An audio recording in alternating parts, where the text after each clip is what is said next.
હજારોનો પગાર લેનાર આજે કરોડોમાં રમે છે. હજારોનો પગાર લેનાર આજે કરોડોમાં રમે છે.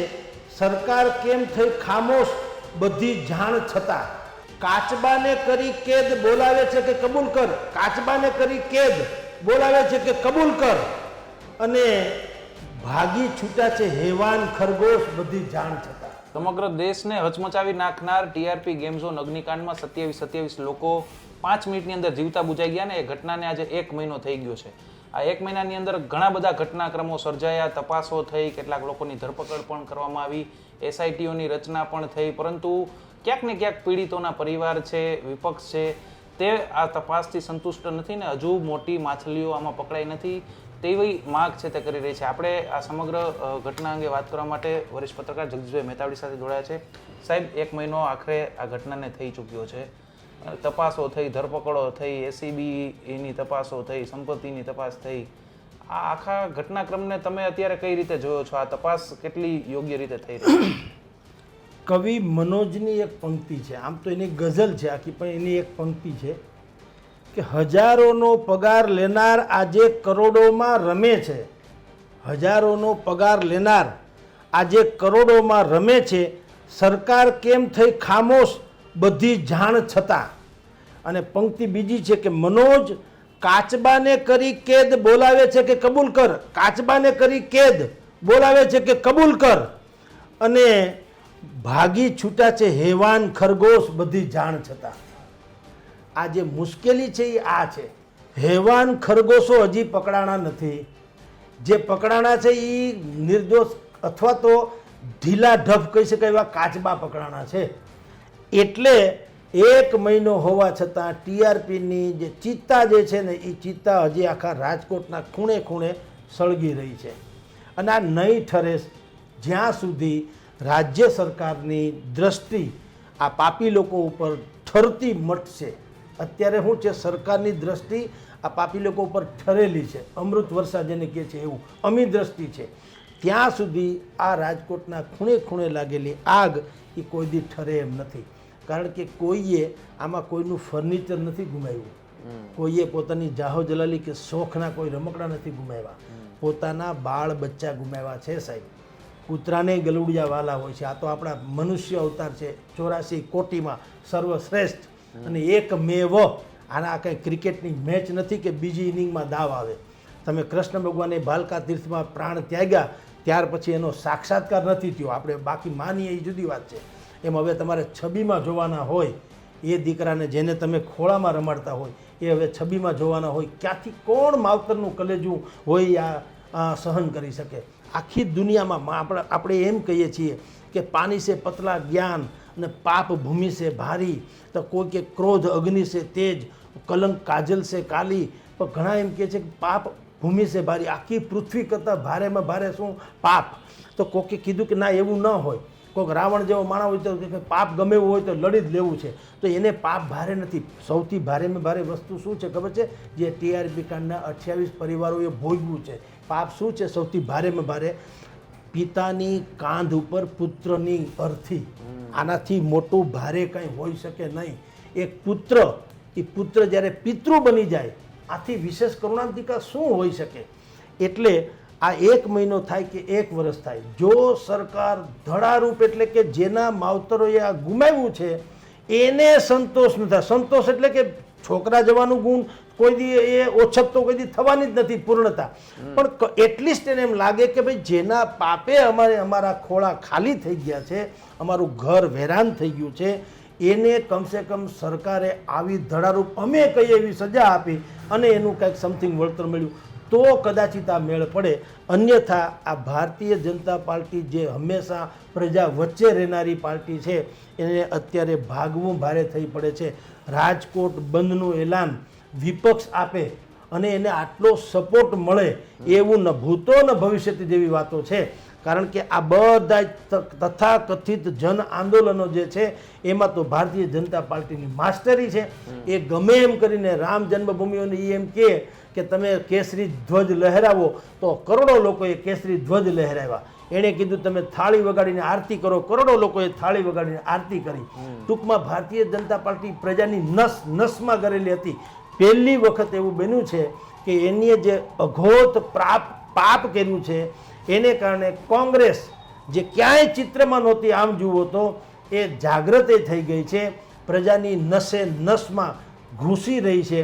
અને એનો જ પરિપાક છે તમે અત્યારે જોઈ રહ્યા છો રાજકોટમાં કે આ જે બંધનું એલાન છે એને ભારતીય જનતા પાર્ટીના સિસ્ટર કન્સર્ન કહી શકાય એવા અનેકો સંગઠનોએ પણ ધરાહર એટલે પરાણે એણે સ્વીકાર કરવો પડ્યો છે અને બંધનું એલાન આપવું પડ્યું છે, એમાં સહમતિ દાખવવી પડી છે. સાહેબ, અત્યાર સુધીમાં 15 જેટલા લોકોની ધરપકડ કરી લેવામાં આવી છે. આ 15 લોકોમાં એક તો છે તે આ ગેમ ઝોનના માલિકો છે અને બીજા બધા જે તે વિભાગના અધિકારીઓ છે. હવે એવું બને સાહેબ કે જે તે વિભાગના જે વડા છે અધિકારીઓ એ આટલો મોટો ભ્રષ્ટાચાર કરતા હોય ને જે પદાધિકારીઓ છે જે તે જેમ કે ટીપી શાખાના ચેરમેન હોય, સ્ટેન્ડિંગ કમિટી ચેરમેન છે, એમને આ બાબતની કોઈ દી ગંધ જ ન આવી, એવું બને કે તમારા નીચેના વિભાગમાં આટલા રૂપિયાનો ભ્રષ્ટાચાર થાય છે તમને ખબર ન હોય, એવું કોઈ દી બને? કારણ કે એ લોકો સામે તો કઈ કાર્યવાહી થઈ નથી, એટલે એનો મતલબ એ કે એ લોકો આમાં નિર્દોષ છે. એક આરિફ નામના કવિની પંક્તિ છે, થોડીક વધારે પડતી કટુતા ભરી છે પણ લાગુ તો પડે જ છે. તમે જે વફાદારીની વાત કરો છો ને કે આવું કોઈ દી બને, હવે તમે જુઓ એકબીજાની ઉપર ઢોળી રહ્યા છે. સાગઠિયા જ જાણે આખો વિલન હોય એવું ચિત્રમાં આવી રહ્યું છે. એ જેલમાં છે, એના રિમાન્ડ પૂરા થઈ ગયા, એણે પેટ્રોલ પંપ બનાવ્યા, ફાર્મ હાઉસ બનાવ્યું, ફલાણું બનાવ્યું, 1200 કરોડ 1500 કરોડ ફાવે એમ બધા ગોફણિયા ઘાવ કરે છે. બીજા બધા અધિકારીઓ પણ જેલમાં છે અને કેટલાકની સસ્પેન્ડ કર્યા, કેટલાકની બદલી કરી અને બીજા નાની માછલીઓ છે એ બધી જેલમાં છે. હવે આ લોકો જે છે ખરાબી એમાં છે કે ખરાબી એના આકાઓમાં છે. હવે એકબીજા તરફ આવી વફાદાર કોણ એની એક આખી ચર્ચી ચાલી રહી છે. અને પદાધિકારીઓ શું કરી રહ્યા છે એ જે તે અધિકારીઓ જે અત્યારે ઓન રેકોર્ડ જેની સહી વગર તો કાંઈ થાય એમ નહોતું એવા લોકોને હવે કહી રહ્યા છે કે તમે આ બધું સહન કરી લ્યો, કારણ કે અમે બહાર હશું તો તમારું કાલેવારે જે કાંઈ કરવું ઘટે અમે બહાર હશું તો કરી શકશું. બધોય ધબોય નમહા થાહે તો સત્યાનાશ થશે, કોઈનું કાંઈ વધશે નહીં, ન પૈસા ન પ્રતિષ્ઠા ન ક્યાંય. એટલે હવે એ લોકો આની ઉપર ઢોળી રહ્યા છે અધિકારીઓ ઉપર. એટલે એના માટે થઈને આરિફ નામના કવિની એક પંક્તિ છે કે તલવે તો મેરે ચાટતે રહેતે હૈ બરાબર, તલવે તો મેરે ચાટતે રહેતે હૈ બરાબર પર મેરી હિમાયત કો વો તૈયાર નહીં. અત્યાર સુધી અમારા તળિયા ચાટતા અધિકારીઓ પણ કહે, પદાધિકારીઓ કહે છે, એકબીજાને કહે છે કે અમારા તળિયા ચાટતા હતા ત્યાં સુધી, પણ હવે અમારી જે કંઈ આ હિમાયત, હવે અમારું જે અસ્તિત્વ છે, અમારો જે પ્રભાવ છે, હવે એને એ લોકો પાસે ગણકારતા નથી. તલવે તો મેરે ચાટતે રહે હૈ બરાબર પર મેરી હિમાયત કો વો તૈયાર નહીં હૈ, ऐसे भी इंसान मेरे साथ में આરિફ નામનો કવિ કહે છે કે કેટલાક એવા માણસો મારી સાથે છે. હે ऐसे भी इंसान मेरे साथ में आरिफ कुत्ते तो वो है फिर भी वफादार नहीं. એનું જીવન તો કૂતરા જેવું છે પણ હવે વફાદારીમાં છે તો ઠેકાઠેકી થઈ રહી છે. કોર્પોરેશનમાં આ ટીઆરપી કાંડ માટે આવું થઈ રહ્યું છે. તે ખાધા છે, તું મરી જા, તું કબૂલી લે, તું જેલમાં વયો જા, તારું બદનામ થઈ જાય, તું બધું તારું થાય, મને બચાવી લે. એટલે આ સ્થિતિનું જે નિર્માણ થઈ રહ્યું છે એકબીજાએ મિલી ભગતથી ખાધું છે. આમાં અત્યારે જેટલા જેને દોષિત માનીને પૂરવામાં આવ્યા છે મારી દ્રષ્ટિએ દોષિત નંબર 2 છે. દોષિત નંબર 1 એ બધા જ બાકી છે. ઓરિજિનલ દોષિત છે પદાધિકારીઓ, અધિકારીઓ નહીં. અધિકારી દુનિયામાં કોઈ પણ સરકારી તંત્રમાં નોકરી કરતો હોય ને, પટ્ટાવાળા સહિતથી વાત કરું છું, નોકરી જોખમાય એવું જોખમ એ કીધા વગર કરે નહીં. તમારું જે થવું હોય થાય, નોકરી કોઈ દિવસ કોઈ ગુમાવે નહીં. સરકારી નોકરી અત્યારે કેમ મળી આપણે જાણીએ છીએ. તો એવે સંજોગોમાં આ જે પદાધિકારીઓ હોય છે એને આકાકીઓ, કારણ કે એને મૌખિક સૂચના આપવાની છે. ઓલાએ જે પકડાઈ શું કામ ગયા? કારણ કે લેખિતમાં છે, એની સહી છે એટલે એ પકડાઈ ગયા. મૌખિકનો તો કોઈ પુરાવા હોય નહીં. રાજકોટ મહાનગરપાલિકામાં નહીં, બધી જ જગ્યાએ મેટ્રોપોલિટન સિટી તમામ જ્યાં પણ ભાજપનું શાસન છે મોટા ભાગે ત્યાં આવું હોય છે કે એક તો સ્ટેન્ડિંગ આખું શાસન તો ભાજપનું જ છે, સ્ટેન્ડિંગ કમિટી બધા નિર્ણયો કરે, આખા શહેરનું જે કાંઈ સુવિધા કરવાની છે, જ્યાં ક્યાંય હોસ્પિટલ બનાવી, ક્યાં ફલાણું બનાવ, બધું જ કરે. ટીઆરપી છેલ્લે ન્યા આવે, પણ એની ઉપર એક સંકલન સમિતિ હોય છે. સંકલન સમિતિ એટલે નૈરું તમને જુઓ તો પક્ષના નામે ચરી ખાનારી સમિતિ. વાતની એક વાત, એને પ્રજા અરે કાંઈ લેવા દેવા નથી, મારું ક્યાં ને એ જ એને જોવાનું હોય છે. એટલે સ્ટેન્ડિંગ કમિટી જે કાંઈ ડ્રાફ્ટ તૈયાર કરે કે આપણે વોર્ડ નંબર 3માં ધારો કે એમ્સ જેવી કે અથવા તો કોઈ નાની મોટી હોસ્પિટલ, અહીંયા બસ ડેપો બનાવવો છે, અહીંયા થિયેટર બનાવવું છે, અહીંયા સ્કૂલ બનાવવી છે, એ બધું જ્યારે નક્કી કરે એની પહેલાં જે સંકલન સમિતિ હોય, કાગડા જેવા હોય છે ટોંચી ખાનારા, એ લોકો શું કરે કે એની જ્યાં પણ તમે નવી સુવિધા કાંઈ ઊભી કરવાના હો એની આસપાસની જમીન બધી પહેલાં ખરીદી લેવાની સસ્તા ભાવે, કારણ કે અત્યારે એની કોઈ વેલ્યુ ન હોય, ત્યાં વીઘાના ભાવે મળે, પછી ફૂટના ભાવે મળવા માંડે. એટલે એમાં જે કંઈ કાળું ધોળું કરવાનું આવે એ અધિકારીઓને કે રસ્તો બતાવો, અહીંથી ટીપી સ્કીમનો રોડ કાઢવો છે, કોઈ પણ હિસાબે કાઢવો છે તો શું કરી શકાય, તો કે ભાઈ આ બધા જે છે અહીંયા એને કાઢવા પડે. હવે ત્યાં દબાણવાળી વાતો હોય, હવે એને બુદ્ધિપૂર્વક કાઢી નાખે, દબાણના સરકારની તામઝામ પોલીસથી માંડીને બધું લઈ જઈને, ઓલા ગરીબ ગુરબા હોય તો બિચારા વયા જાય. ત્યાં વળી પાછા પોતે એ પ્લોટના માલિક બીજાને બતાવે, રેકોર્ડ ઉપર બતાવે ને એને પાછું કોર્પોરેશનમાંથી વળતર અપાવે, ને પછી રોડ કાઢે, એ રોડ પાછી એની સોસાયટી પાસે જ જતો હોય. આને કહેવાય આર્થિક આતંક. રાજકોટ હોય કે દુનિયાના કોઈ પણ અહીંયા ગુજરાતને લાગે વળગે ત્યાં સુધી આ પ્રકારની જે મેન્ટાલિટી છે સૌથી મોટી એ છે એ આ જેને કહી શકાય સંકલન સમિતિની છે. અને હજી સુધી સંકલન સમિતિનો એક પણ માણસની નથી ધરપકડ થઈ, નથી પૂછપરછ થઈ કે નથી એને કોઈ કઠેડામાં ખોડું કરવામાં આવ્યું. 2021માં ટીઆરપી ગેમ ઝોન શરૂ થયો, તેમાં કાંઈ ગોતવા જેવું નથી. ત્યારે એટલે 2021માં મુખ્યમંત્રી કોણ હતા, 2021માં રાજકોટ મહાનગરપાલિકાના સ્ટેન્ડિંગ કમિટીના ચેરમેન કોણ હતા, 2021માં રાજકોટ મહાનગરપાલિકાના કમિશનર કોણ હતા, 2021માં રાજકોટ શહેર પોલીસ કમિશનર કોણ હતા, 2021માં રાજકોટ શહેરના જિલ્લાના કલેક્ટર કોણ હતા, રાજકોટના મેયર કોણ હતા અને રાજકોટના સંકલન સમિતિના વડા કોણ હતા. આ બધું જ ગોતો. ફાયર ચીફ ઓફિસર કોણ હતા.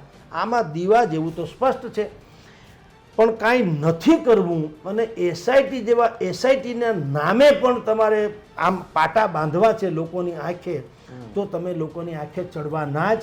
જેની પરિપાક રૂપે ભારતીય જનતા પાર્ટીએ પહેલી વખત જેને કહેવાય સેટબેક છે અથવા તો પીછેહટ કરવી પડી, અને કોંગ્રેસ જે ક્યાંય ચિત્રમાં નહોતી એ અત્યારે લોક હૃદયમાં વસીને આખા રાજકોટમાં બંધ પાડવાની સાથોસાથ સહાનુભૂતિ પોતે પણ જીતી રહી છે. સાહેબ, આ ઘટનાને 1 મહિનો થયો. ઘટનાના બીજા જ દિવસે મુખ્યમંત્રી અહીંયા આવ્યા હતા, ગૃહમંત્રી પણ અહીંયા આવ્યા હતા. મુખ્યમંત્રી માટે કહેવાય છે મૃદુ, મક્કમ અને સંવેદનશીલ છે.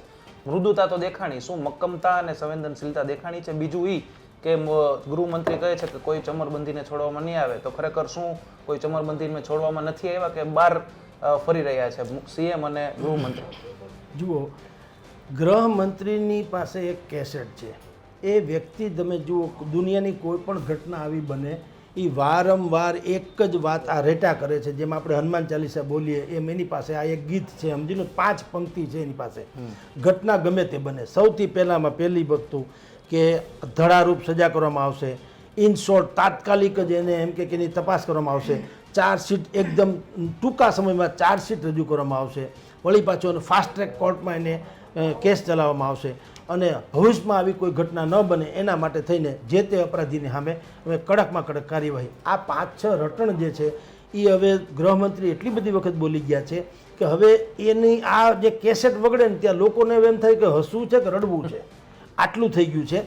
કારણ કે એને આજ સુધીમાં તમે તક્ષશિલા સુરતનો કાંડ લઈ લ્યો, અમદાવાદ મોલનો કાંડ લઈ લ્યો, હરણી કાંડ વડોદરાનો લઈ લ્યો, કે તમે મોરબીનો ઝૂલતા પુલનો લઈ લ્યો, રાજકોટની કોવિડ હોસ્પિટલનો લઈ લ્યો, મોરબીનો ઝૂલતા પુલનો લઈ લ્યો, કે અહીંયા અત્યારનો ટીઆરપી કાંડે કોને ફાંહીએ ચડાવી દીધા મને તમે કહો. જે કાંઈ પ્રોસેસ થઈ છે એ તો અમસ્તી પણ થવાની હતી, એ તો લીગલિટી છે, એમાં વિશેષ કશું જ નથી, વિશેષ કાંઈ નહીં. આ તો સ્વાભાવિક જ છે. તમે માની લો કે ગૃહમંત્રી શ્રી આવું કાંઈ ન બોલ્યા હોત તો પણ પોલીસે આ કરે છૂટકો હતો. કાગળ ઉપર તો લીપણ કરવું કે નહીં, જે અત્યારે કરી રહી છે. એસઆઈટી નિમ્મીનો ગુજરાતી શું થયું તો પાછા કે છે ગૃહમંત્રી સ્વયં કે અમે એકદમ નિષ્ઠાવાન ને પ્રમાણિક એવા એમ કે સુભાષ ત્રિવેદીને એમ કે અમે એસઆઈટીના વડા એટલે તમે આ સુભાષ ત્રિવેદી પ્રમાણિક છે, બાકી બધા હરામી છે? એ તમે સ્વયં સ્વીકારો છો કે બીજામાં કંઈ કાંદો કાઢ લેવા જેવો નથી, હરામ ખાયા છે? એટલે આનો કોઈ મિનિંગ નથી સાહેબ, સમજી લો. એક ગૃહમંત્રીએ આવું કાંઈ કરવાની જરૂર નથી. એ આવે એ પહેલાં ત્યાં તો બધું થવા માંડ્યું છે. સતીશ વર્માએ ચાર્જ સંભાળ્યો ને એ પહેલાં અંદરો અંદર અડ્ડાવાળાએ કીધું કે હમણાં દારૂના અડ્ડા બંધ રાખજો, દેશી દારૂના. સતીશ વર્મા આવે છે, એને કહેવાય કે તમારી ધાક. હજી તો ઓલા આવે છે, આવ્યા નતા, ચાર્જે નતો લીધો. તે પહેલાની વાત કરું, અમે કવરેજ કરેલી ઘટનાઓ છે એટલે તમને કહું છું. એક જુલિયે રિબેરો આવે છે અને પંજાબથી માંડીને આખા ગુજરાતમાં આતંકવાદો તો એક જ માણસ, એક જ, અને બલજીત ગીલ આવે છે તો શાંત થઈ જાય આખું પંજાબ, આતંકવાદ ખતમ કરી નાખે છે એક માણસ. એક અબ્દુલ કલામ પેદા થાય છે અને દેશને હરણફાળ ભરીને આપણે મિસાઇલની દુનિયામાં ડંકા વગાડી દઈએ છીએ. એક ઇન્દિરા ગાંધી આવે છે ને આપણે આખા વિશ્વમાં ડંકો વગાડી દઈએ છીએ ને પાકિસ્તાનના 2 ટુકડા કરી નાખીએ. એક વ્યક્તિ કેટલું કામ કરે છે. એક સેમ પિત્રોડા આવે છે અને ભારતને 21મી સદીમાં તાત્કાલિક લઈ જાય છે ઓન ધ સ્પોટ. તો સવાલ એટલો છે કે એક વ્યક્તિ ધારે તો શું ન કરી શકે, બધું જ કરી શકે, પણ નૈતિકતાની ચરમસીમા છે. એક જ માણસ, અત્યારે તમને કહું, સ્ટેટ મોનિટરિંગ સેલ, હવે એનું કુનબો કેટલો, એની પાસે સભ્યો કેટલા, 25, 50, 100 જેટલા માણસો કમસે કમ. આખા રાજ્યમાં ક્યાં બાયોડીઝલનો ડખો ચાલે છે, ક્યાં મોટી ક્લબ ચાલે છે, ક્યાં દારૂની હેરફેર ચાલે છે, ક્યાં ડ્રગ્સથી માંડીને બધું પ્રકારનું, જે ચરસથી માંડીને બધા જ પ્રકારનું બધું થઈ રહ્યું છે, હેરાફેરી, એને ખબર કેમ પડે છે? તો તમે બધા શું કરવાના છે? જે તે ગામમાં કે જે તે વિસ્તારમાં પોલીસના 1000-1500 જણા ફાંદે હાથ ફેરવીને ફરે છે અને પૈસા કટકટાવે છે, એનું શું કરવાનું? ધોઈ પીવાના છે? હું તો એમ કહું કે જ્યારે સ્ટેટ મોનિટરિંગ સેલ વાળા કઈ આવીને ધરપકડ કરે એ ભેગા જ આ હરામ ખાવાના પગાર બંધ કરી દેવા જોઈએ. કોઈ પણ ભોગે 2-2, 4-4 મહિના પગાર નહીં લેવાના, મફત નોકરી કરો તો જ. આમાં એવું છે કે આ લોકોને સજા કઈ નથી ને એટલે એની મજા છે, એટલે ડરતા એટલા માટે. તમે જો ખાનગીનું કોઈ પણ ક્ષેત્ર હોય એ ક્યાંય મોટા ભાગે એ લોસમાં નથી હોતું. સરકારનું ભાગ્ય જ કોઈ પ્રોફિટ કરે છે. શું કામ? હરામ ખાયા કાંઈ કરતા કાંઈ. તમારે એને ખબર છે કોઈ મને કાઢી મૂકે એમ તો છે નહીં. એક પટાવાળાને એક દી કાઢવો તો અહીંયા સોની બજારે હડતાલ પાડી હતી ને ઠેર નાણાં મંત્રાલય ને ગૃહ મંત્રાલય સુધી વાતો કરીને કોઈ ભોજ્યુભાઈ કાઢી થઈ ગયો નહોતો. એક અહીંયા કસ્ટમનો એક અધિકારી આવ્યો હતો માથા ભારે ને, એણે કર્મચારી હતો બહુ નાનો, આમ તમે જુઓ તો આખી સોની બજાર સજ્જડ બંધ રહી કેટલા દિવસો સુધી. પછી કલેક્ટરને બોલાવ્યા, ડીસીપીને બોલાવ્યા, ફલાણા અંતે વજુભાઈ વાળા ત્યારે મંત્રી હતા એને બોલાવ્યા, મનોહરસિંહ જાડેજા હતા એને પછી બોલાવ્યા નાણામંત્રી તરીકે, ભાઈ તમે કાંઈમાં સુઝાવ આપો. કોઈ કરતાં કોઈ ભૂંજો પાપડ ભાંગોની ટેસ્ટથી નોકરી કરતો રહ્યો. એટલે સરકારી જમાઈ બની જાય પછી એનું કંઈ થતું નથી અને એટલે જ આવા બધા કાંડ થાય છે. એટલે જો અત્યારે સરકારે ખરેખર એની ઉપર જે આ કલંક એણે હાથે કરીને આમ તો પોતાના કપાળે તિલક કર્યું છે કલંકનું, પણ એ જો ભૂસવું હોય તો આ પ્રકારે નિર્લિપ્ત રોય જેવો કોઈ માણસ જેને કંડક કરી શકે એને એક સમિતિ બનાવવી જોઈએ.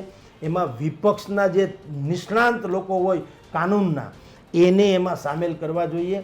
પીડિતોને ફરિયાદી બનાવવા જોઈએ અને રાજકોટના ક્રાઇમ બીટ સંભાળનારા પીઢ પત્રકારો જે છે જેની સેન્સ ઓફ હ્યુમર કે સેન્સ ઓફ જેને નોલેજ કહી શકાય કે અમુક વખતે તો મંત્રીઓ છો કે પોલીસ કમિશનર જેવા લોકો પણ એની રાય લેતા હોય, એવાને પણ તમારે એમાં સામેલ કરવા જોઈએ જેથી કોઈ લૂ ફોલ્સ ન રહે અને તો તમે પીડિતોને ન્યાય આપી શકો અને દોષિતોને સજા આપી શકો. સાહેબ, રાજકોટ બંધનું એલાન છે, સારો એવો પ્રતિસાદ મળ્યો છે, મોટી મોટી બજારોએ પણ સમર્થન આપ્યું છે. લાગે છે આ બંધથી સરકારને, ભાજપને ભીં પડશે એવું? પોલિટિકલી ભીં પડશે ભાઈ. એને સંવેદના રીતે ભીં પડવી જોઈએ, એને લાજવું જોઈએ, એને ખરેખર ઝણઝણાટ થઈ જવું જોઈએ કે આપણે એક તો ભૂલ થઈ હતી, ટીઆરપી કાંડવાળી ભૂલ તો થઈ જ થઈ, પણ એ પાપ પછી પાપને ઢાંકવાનું પાપ જે કર્યું એ મોટી પાપ આપણાથી થઈ ગયું, એ થવું જોઈએ. પણ એ નહીં થાય. પોલિટિકલી ભીં ચોક્કસ, કારણ કે આનું ગુજરાતી એ છે કે ભારતીય જનતા પાર્ટીનો આ ગઢમાં કોંગ્રેસે એના પોતાના પાયા ધરબી દીધા. હવે ક્રમશઃ આજે આ ઇસ્યુ છે, કાલ પરમ દિવસે ભગવાન ન કરે કોઈ ખરાબ ઇસ્યુ બને, પણ હવે સારો માઠો કોઈ પણ ઘટના બને, કોંગ્રેસ હવે સંપૂર્ણપણે એમાં કૂદી પડવાની અને એને જનતાનું સમર્થન મળતું રહેવાનું. કારણ કે બધા આરોપીના પિંજરામાં ભારતીય જનતા પાર્ટીના અત્યારના પદાધિકારીઓ છે અને એ નથી એવું કહી નથી શકતા, એટલે ઓર વધુ લાગે છે. જો ઢોલ બે બાજુ પેક છે તો બંને તરફથી લોકો પીટે છે, એને એમ છે ભીતરમાં કાંઈક છે. હવે એ કોઈ દિવસ ખુલાસો નથી કરતો કે ભાઈ અંદર કાંઈ નથી, એટલે લોકો માર્યા કરે છે. અને વાંસળી તમે જુઓ, ઉપરથી બધા જ ખાના છે અને નીચે પોલ છે કે ભાઈ તમે જોઈ લો, તમને ક્યાંય નથી લાગતું ને મારામાં ટ્રાન્સપરન્ટ મારું લાઈફ છે. તો કૃષ્ણ ભગવાન જે છે એને વાંસળી એના હોઠે લગાડે છે. તમારું જીવન જો ટ્રાન્સફર હોય, તમારી સત્તા ટ્રાન્સફર હોય, તમારું શાસન ટ્રાન્સપરન્ટ હોય તો લોકો તમને સેલ્યુટ કરે કમસે કમ.